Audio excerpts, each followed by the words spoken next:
I'll yield back. Gentleman yields back. I now recognize the gentlelady from Florida, Ms. Lee, for 5 minutes of questioning. Thank you, Mr. Chairman. Mr. Salufo, I'd like to start with you, please.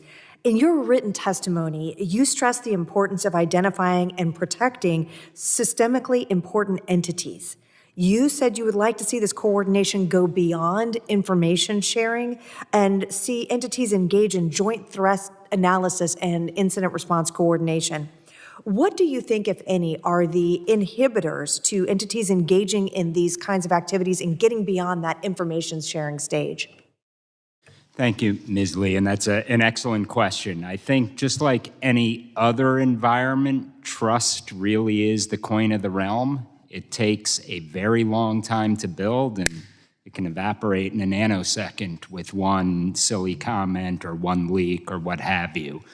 So I think it really does come down to trust and also being honest enough to know where one's strengths are and where one's weaknesses are. So I make the case that the information sharing sets of discussions, they're all important, but they're tired. Maybe I'm just old and grumpy. I've been at this issue a long time.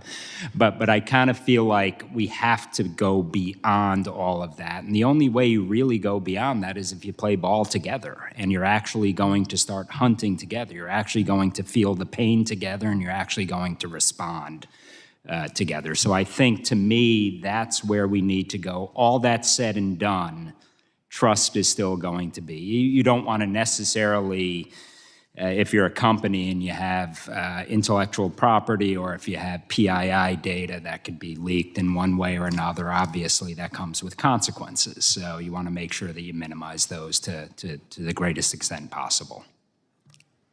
And do you have any thoughts on how we might do that? Anything that you would recommend or think we should be considering and how we could build that trust?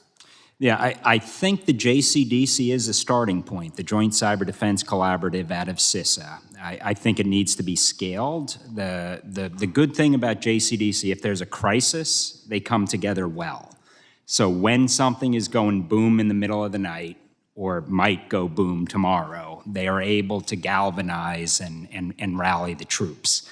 The problem is that doesn't have sustainability in a day-to-day environment. So we got to figure out how to be able to transcend some of that. In my testimony, I touched on Project Fortress, which is a new initiative. It's led by Department of Treasury, financial services sector, and then they have publicly stated that it's not only going to be a reactive defensive set of issues, but you can turn to other tools that Treasury has, such as OFAC, and where they can start looking at unique ways to be able to put some pain on some of our adversaries. Because quite honestly, we're never going to defend our way out of this problem. We're going to have the same discussion in 10 years if that's all we do. And Ms. Denbo, you mentioned both in your written testimony and in your earlier discussion with Mr. Luttrell, CFATS program. And so I know on this subcommittee, we're very committed to trying to get that legislation passed. But right now, since it has not, I'd like to hear a little bit more from you. First, let's start with what are the benefits of the program and what do you find to be useful about it? Well, I will tell you that the program sets a foundation for operators to work from. And one of the biggest values of the program, when the program first came out, I was around when the program first came out, and it was a very different model than what it is now.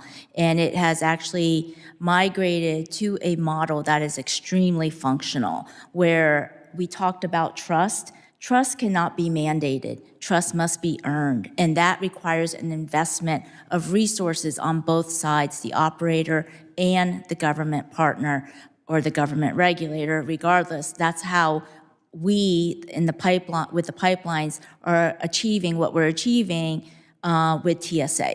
It's that trust. And so I will tell you that through the Chemical Facility Anti-Terrorism Standards Program, they have been able to help operators learn what can they do to maybe minimize or reduce the amount of quantities they have on site or to substitute for that, but more importantly, to provide the securities in place, the physical securities in place to protect, detect, and mitigate. I think, and specifically, and yes, we do want reauthorization. We've been pushing for that for a long time, so go reauthorization of that. At the same time, this is a black eye to that program that there was this cybersecurity breach, but the breach should not be looked at just as an issue of that program. It is a systemic issue across the government because it's not just that group that got hit and has been successfully compromised. One thing I wanted to mention to something you mentioned earlier, information sharing versus incident reporting.